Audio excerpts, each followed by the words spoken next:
شجرے سایہ دار لگواتا رہا ہوں، وہاں کنویں کھدوائے ہیں، وہاں محل بنائے ہیں، تم مجھے کیوں باندھ کے لے جا رہے ہو؟ مجھے خود ہی جانے دو، میں تمہارے ساتھ جانے کے لیے تیار ہوں۔ علامہ رومی فرماتے ہیں وہ تخت پر پورا سال چین سے نہیں بیٹھا، اس کو پتا تھا بالآخر سال کے بعد میں نے کہاں جانا ہے۔ وہ بیٹھا یہاں تھا لیکن لشکر بھیج کے تیاری اس جنگل کی کرواتا رہا جہاں بالآخر اس نے جانا تھا۔ آپ فرمائے یہی مثال بندہ مومن کی ہے، وہ یہاں دنیا کے اوپر آرام سے نہیں بیٹھتا بلکہ اپنے اعمال کے لشکر بھیج کے قبر کے کیڑے مکوڑے ختم کرواتا رہتا ہے، وہاں کانٹوں کی اور عذابوں کی جھاڑیاں کٹواتا رہتا ہے اور وہاں محبتوں کے پھول اگاتا رہتا ہے، اپنے اعمال کے ذریعے سے لشکر بھیج کے وہاں محل تعمیر کرواتا رہتا ہے، اور جب اس کی موت واقع ہوتی ہے اس کی میت کو اٹھا کے قبرستان کی طرف لے جایا جاتا ہے، کافر تو کہتا ہے، گنہگار تو کہتا ہے ہائے مجھے کدھر لے جا رہے ہو، مجھے کدھر لے جا رہے ہو، لیکن وہ کیا کہتا ہے؟ وہ کہتا ہے اجلو دیر کرو نہ جلدی کرو، مجھے وہاں لے جاؤ، وہاں تو میرا انتظار ہو رہا ہے۔ چونکہ وہ یہاں آرام سے نہیں بیٹھا بلکہ عمل کے لشکر بھیج کے اس نے وہاں کی تیاری کی تھی۔ علامہ ابو نعیم اصفہانی نے اپنی معرکۃ الآراء تصنیف حلیہ میں، الروض الانف کے اندر امام سہیلی نے، الشفاء کے اندر قاضی ایاز مالکی نے، الخصائص الکبریٰ کے اندر حضرت امام جلال الدین سیوطی نے اس واقعہ کو نقل کیا۔ ایک تابعی تھے جن کا نام تھا ربعی بن حراش، ساری زندگی نہیں مسکرائے، فرماتے تھے کیا خبر میرا انجام کیا ہوگا؟ بندہ ہنستا رہتا ہے، فَلْيَضْحَكُوا قَلِيلًا وَلْيَبْكُوا كَثِيرًا، اللہ فرماتا ہے تھوڑا ہنسا کرو زیادہ رویا کرو، اور اللہ کے بھی فرماتے ہیں لو تعلمون ما عالم لضحکتم قلیلا ولبکیتم کثیرا، جو میں جانتا ہوں اگر تم جان لیتے تمہارے چہروں پہ مسکراہٹیں نہ آتی، تم روتے ہی رہتے، لیکن افسوس ہم جانتے نہیں ہیں۔ آج تو قبرستانوں کے اندر کہکہوں کی آواز آتی، ایسا ماحول پیدا ہو گیا، ایک طرف تدفین ہو رہی ہے، دفن کر رہے ہیں میت کو، دوسری طرف لوگ ٹولیوں میں کھڑے ہو گئے، کچھ لوگوں نے سیاسی باتیں چھیڑ دی، حکومت پہ تبصرے شروع ہو گئے، اور کچھ لوگوں نے محلے کی باتیں چھیڑ دی، اور کچھ نے لطیفہ بازی سے کہے لگانے شروع کر دیے۔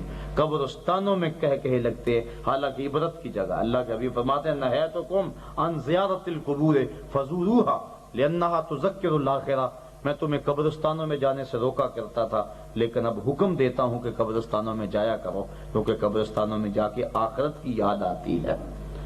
لیکن ہم نے اس چیز کو بھی ضائع کرنے کی کوشش کی، جو سرمایہ ہے آخرت کی یاد کا، تذکیر آخرت، تذکیر موت، اس کو بھی ہم نے بلا دیا۔ قبرستانوں کے اندر کہے کی آوازیں آ رہی۔ حضرت ربیع بن حراش ساری زندگی مسکرائے نہیں، اور میں کیا خبر میرا انجام کیا ہوگا، میں مسکراتا رہوں اور میرا انجام اچھا نہ ہو۔ حضرت بایزید بستامی سے ایک بڑھیا نے پوچھا حضرت آپ کی داڑھی اچھی ہے یا میرے گدھے کی دم اچھی ہے؟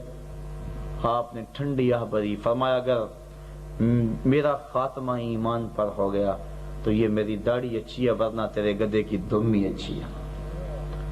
تو انسان جب تک اس کو یہ یقین نہیں ہو لیتا کہ میرا خاتمہ ایمان پر ہے تو اس کو مطمئن نہیں رہنا چاہیے، ڈرتا رہنا چاہیے۔ آخری پتہ نہیں کیا کس حال میں وہ نہ علم پر تکبر نہ زہد پر غرور، وہ کیا کسی نے کہا کہ پڑھنے ہوتے مان کری نہ تھے ناک ہی میں پڑیا، او جبار کہار صداوے متا روڑ دے دودھ کڑیا۔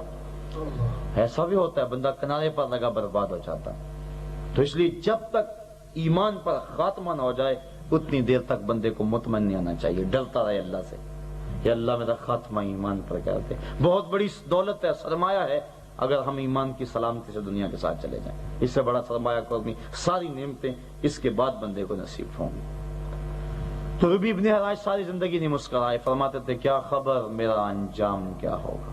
حضرت شیخ سعدی فرماتے ہیں جب دنیا پر تو آیا تھا تو روتا تھا، تجھے دیکھ کر تیرے ماں باپ ہنستے تھے، فرمایا دنیا ایسے گزار جب دنیا سے تو جائے تو ہنستا ہوا جائے، لوگ روتے رہ جائیں۔ یہ نہیں کہ ہنستا روتا آیا تھا روتا ہی رہے، نہ روتا ہوا آیا تھا ہنستا ہوا جائے۔ ساری زندگی جو روئے اللہ کے خوف سے وہ قبر میں ہنستا ہے، اس کو کہا جاتا ہے سو جا جس طرح پہلی رات کی دلہن سوتی ہے۔ تو وہ عزتوں سے نوازا جاتا ہے، اسے محبتیں دی جاتی ہیں۔ ربیع بن حراش ساری زندگی نہیں مسکرائے، کیا خبر میرا انجام کیا ہوگا، اس ڈر سے کبھی مسکرائے نہیں۔ اتنی دیر تک نہیں مسکراؤں گا جب تک اپنے انجام کی صحت کا یقین نہیں ہوتا۔ وقت گزر گیا، ربی بن حراش انتقال کر گئے. ان کے بھائی ربی غسال کو بلا لائے, میرے بھائی کو غسل دو. غسال داخل ہوا, ربی کو پٹڑے پہ ڈالا, غسل دینے لگا تو فوراً باہر آ گیا. کہا کیا ہوا ہے؟ کہا نحنو نغتسلہ وہو یتبسم, تیرا بھائی بڑا عجیب ہے. کہا کیا ہوا ہے؟ کہا ہم غسل دیتے ہیں, وہ آگے سے مسکراتا ہے. کہا میرے بھائی نے قسم کھائی تھی جب تک اپنا اچھا انجام نہیں دیکھوں گا مسکراؤں گا نہیں. یقیناً اس نے اپنا اچھا انجام دیکھ لیا ہوگا. حضرت خالد بن معدان تابعی, وہ ایک دن میں 70,000 مرتبہ تسبیح پڑھتے تھے. سبحان اللہ سبحان اللہ, 70,000 مرتبہ روزانہ تسبیح پڑھتے تھے. اور جب ان کی وفات ہوئی اور لوگوں نے دیکھا کہ ان کی انگلی آج بھی حرکت کر رہی ہے. ربی بن حراش مسکرا رہے ہیں, مسکرا رہے ہیں. باہر آ کر بتایا, لوگوں نے کہا لو ایسے بھی ہو سکتا ہے, کسی نے مانا کسی نے انکار کر دی. پورا شہر امڈ آیا, لوگ چمگویاں کر رہے ہیں. آپ کے غسل کرنے کے بعد آپ کو پٹڑے پہ ڈالا جا چکا ہے. کوئی کہتا ہے یار ویسے ہی نہ خبر ہو, بھلا کیسے ہو سکتا ہے کہ مرنے کے بعد مسکرائے. بعض کہتے ہیں نہیں یار خبر دی گئی, یوں ہی تو کسی نے بات نہیں کر دی. جب لوگ مخمسے میں الجھ رہے ہیں, بات کر رہے ہیں, ربی بن حراش نے کفن سے ہاتھ باہر نکال کر کہا السلام علیکم. لوگوں نے کہا وعلیکم السلام, اتتکلم بعد الموت. وعلیکم السلام, مرنے کے بعد باتیں کر رہے ہو؟ کہا اتکلم بعد الموت, ہاں ہاں مرنے کے بعد باتیں کر رہا ہوں. عرش فرشتے بانگا ملیاں تے مکے پہ گیا شور, بلے شاہ اسا نہیں ہو مرنا تے گور پہ آ کوئی اور. کہا السلام علیکم. لوگوں نے کہا وعلیکم السلام, مرنے کے بعد باتیں کر. کہا ہاں مرنے کے بعد باتیں کر رہے ہیں. کہا بتا پھر تیرے رب نے تیرے ساتھ سلوک کیا کیا؟ ربی بن حراش کو پوچھ رہے ہیں. لوگوں نے پوچھا, مردہ بول پڑا, موقع مل گیا بات کرنے. کہا تیرے رب نے تیرے ساتھ کیا سلوک کیا؟ کہا اس نے ایسا سلوک کیا, استقبلانی ربی غیر غضبان واستقبلانی بروح و ریحان. اس کے چہرہ جلالت پر کوئی غصہ نہیں تھا, اس نے روح و ریحان کے پھول میرے گلے میں ڈالے تھے. لوگوں نے سلسلہ پوچھنا شروع کر دیا, کوئی ادھر کی بات پوچھتا ہے, کوئی ادھر کی بات پوچھتا ہے. جب سلسلہ کلام طویل ہو گیا, امام ابو نعیم نے لکھا ہے حلیہ کے اندر, اس نے کہا جلو بی ولا تؤخروا بی لان ابا القاسم ينتظر علی الصلاۃ, دیر نہ کرو مجھے جلدی قبرستان میں لے جاؤ, امام الانبیاء میرے جنازے کا انتظار کر رہے ہیں.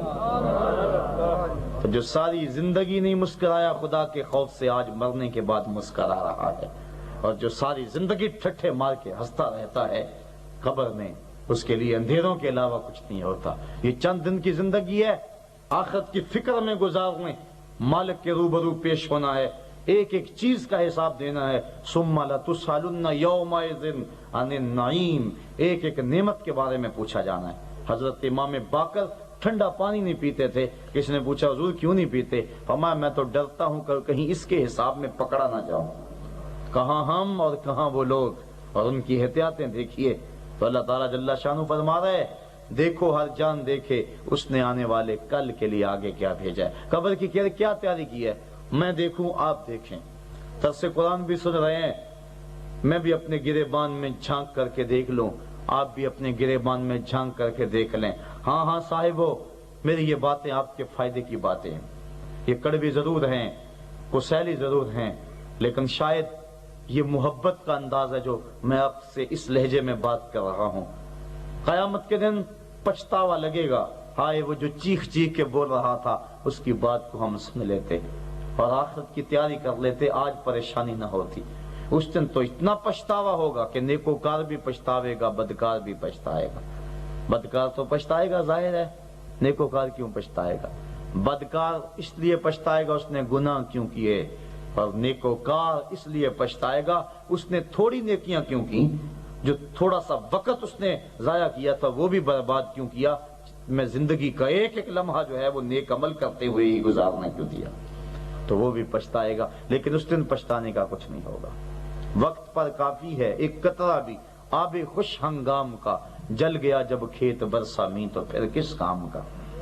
آج لے ان کی پناہ, آج مدد مانگ ان سے, کل قیامت کو نہ مانیں گے اگر مان گیا. آئیے آج اپنی آخرت کے لیے سرمائے بھیج لیں, اپنی آخرت کے لیے اثاثے بھیج لیں, اور مالک کے حضور اپنے گناہوں سے معافی مانگ لیں, توبہ کر لیں, استغفار طلب کر لیں, گناہوں سے معافی مانگ لیں. کیا خبر کہ ہماری زندگی کے یہ آخری لمحے ہوں, کتنے لوگ ہیں جو رات کو سوتے ہیں تندرست ہوتے ہیں، صبح اٹھنا نصیب نہیں ہوتا۔ یہ لمحہ میرے پر بھی آ سکتا ہے، یہ لمحہ آپ پر بھی آ سکتا ہے۔ پتہ نہیں میں اپنے گھر سلامتی سے پہنچ پاتا ہوں یا کہ نہیں، یہ مجھے یقین ہونا چاہیے، اور یہ یقین ہوگا تو میں اپنی عمل کی راہ درست کروں گا، نماز پوری کروں گا۔ ہو سکتا ہے کہ میں یہ موقع مجھ کو نہ مل پائے۔ یہ یقین انسان کو عمل کی طرف بھاگتا ہے۔ ہر رات کو سوچو کہ ہو سکتا ہے زندگی کی آخری رات ہے، ہر دن کے بارے میں گمان کرو، ہو سکتا ہے زندگی کا آخری دن ہو۔ پوچھا کیا خیال ہے زندگی اور موت کے بارے میں؟ عرض کی جناب فجر کی نماز پڑھی ہے، پتہ نہیں ظہر کی پڑھ سکیں گے یا کہ نہیں۔ کہا میری صحبت میں بیٹھ کر اتنی لمبی امیدیں لگائے بیٹھے، حضور ظہر پڑھی ہے، پتہ نہیں اثر پڑھنے کا موقع نصیب ہوگا کہ نہیں۔ ایک بولا اثر پڑھی ہے، پتہ نہیں مغرب پڑھ سکیں گے یا کہ نہیں۔ ایک نے عرض کی حضور ایک رکعت پڑھی ہے، پتہ نہیں دوسری رکعت کا موقع بھی ملے گا یا کہ نہیں۔ فرمایا یہ سب کچھ تم کہتے ہو، مجھے پوچھتے ہو، میں تو یوں کہتا ہوں ایک طرف سلام پھیرا ہے، پتہ نہیں دوسری طرف سلام کا بھی موقع ملنا ہے کہ نہیں۔ اتنی موت قریب ہے، یہ یقین ہے مجھے اور یہ یقین ہے آپ کو۔ لیکن اگر کامل اور واثق یقین ہو تو پھر ایک لمحہ بھی ہمارا نہ گزرے کہ ہم توبہ کرنے کے بغیر یہاں سے اٹھ بھی نہ پائیں، کہ کیا پتا کہ ہم اٹھنے سے پہلے مر جائیں اور توبہ کا سرمایہ بھی پاس نہ ہوا تو کیا ہمارے پاس رہے گا؟ کیا پتا یہ رات آخری ہوگی۔ اگر کسی کا مال ہڑپ کیا ہوا ہے اور پتہ ہے اس کا حساب ہونا ہے، اپنا مکان بیچ کر بھی اس کو واپس کرنا پڑے تو ہم وہ بھی کریں، کیوں؟ ہمیں پتہ ہے کہ قیامت کے دن اس کی باز پرس ہونی ہے۔ لیکن افسوس وہ تیقن کی دولت نہیں رہی ہے۔ اگر یقین ہو ایسے ہی تو پھر انسان کے عمل پر اس کے اثرات دکھائی دیتے ہیں۔ عقیدہ تو ایک انسان کے دل کی بات ہے، عقدہ سے عقیدہ نکلا ہے جس پر انسان گرہ باندھ لیتا ہے، دل کے اوپر ایک گرہ ہے کہ یہی ہے، تو اس عقیدے کا اظہار تو عمل سے ہوگا۔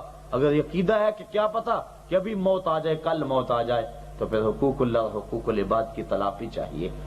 تو اللہ تعالیٰ جل شانہ فرماتا ہے وَلْتَنْظُرْ نَفْسٌ مَا قَدَّمَتْ لِغَدٍ، ہر جان سوچے کہ اس نے آگے کیا بھیجا ہے۔ وَاتَّقُوا اللَّهَ، اور اللہ سے ڈر جاؤ۔ پھر دوبارہ کہو، اللہ بار بار کہہ رہا ہے ڈر جاؤ ڈر جاؤ، کیوں؟ کہ ڈرنے سے تمہارا ہی فائدہ ہے۔ تم ڈرو گے نیک عمل کرو گے، نیک عمل کرو گے جنت کی بہاریں لوٹو گے۔ لیکن اگر تم نہیں نیک عمل کرو گے، نہیں ڈرو گے، تو پھر جہنم کی سزائیں تمہارے لیے ہیں۔ اس لیے بار بار کہہ رہا ہے، پہلے کہا یا ایھا الذین آمنوا اتقوا اللہ، پھر فرمایا واتقوا اللہ ان اللہ خبیر بما تعملون، سن لو جو تم کرتے ہو اللہ اس سے باخبر ہے۔